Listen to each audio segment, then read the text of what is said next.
Princess Charlotte and Prince Louis may one day have reason to thank Prince Harry and Meghan Markle for moving to America, royal expert Robert Lacey claimed in a comment piece.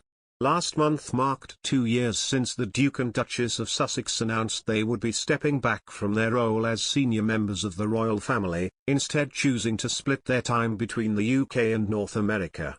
After initially spending a short while in Canada and the US, the couple bought a house in Montecito, California. They have since welcomed daughter Lilibet Diana into the world.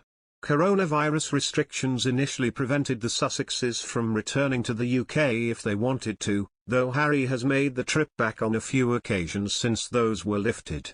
Meghan has not stepped foot on British soil in more than 2 years, though they are expected to return for the Queen's Platinum Jubilee celebrations later this year.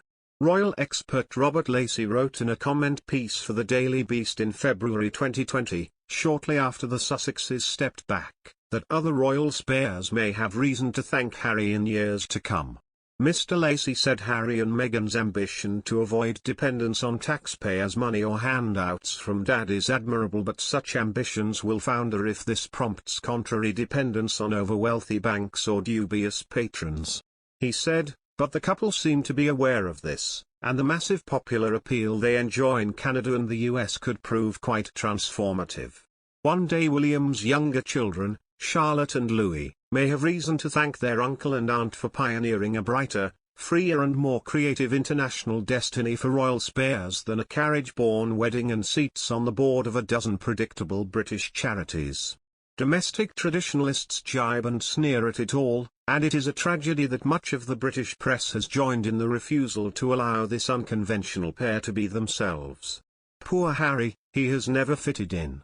He has always been a rebel and now he has found his soulmate. The heir to the heir is by no means a new phrase. It means that any child born after their sibling, the heir, is secondary to them and is seen as a spare part to the firm. There have certainly been some hugely successful heirs, including Henry VI and the Queen's father George VI, but other heirs have struggled to carve out a role for themselves. Mr. Lacey argued Harry headed for the new world as Meghan embodies the remedy he has been seeking after years of unhappiness and maladjustment in the old. Both Meghan and Harry are juggling a number of projects this year. Though their Spotify and Netflix projects have been somewhat underwhelming so far, more has been promised on these.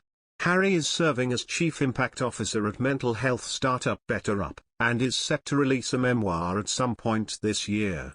According to the Mail on Sunday, Meghan's lawyers filed a new application to trademark the TIG name in July last year.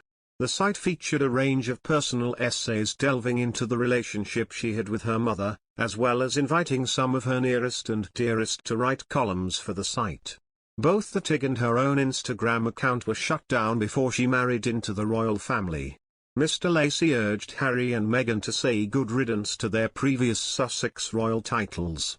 He wrote, "The world does not love them because of their regressive and rather snobbish ancient titles. It doesn't matter at all that they are called the Duke and Duchess of Sussex. They stand for what they are, the charismatic and yes, possibly haughty and certainly not Harry and Meghan."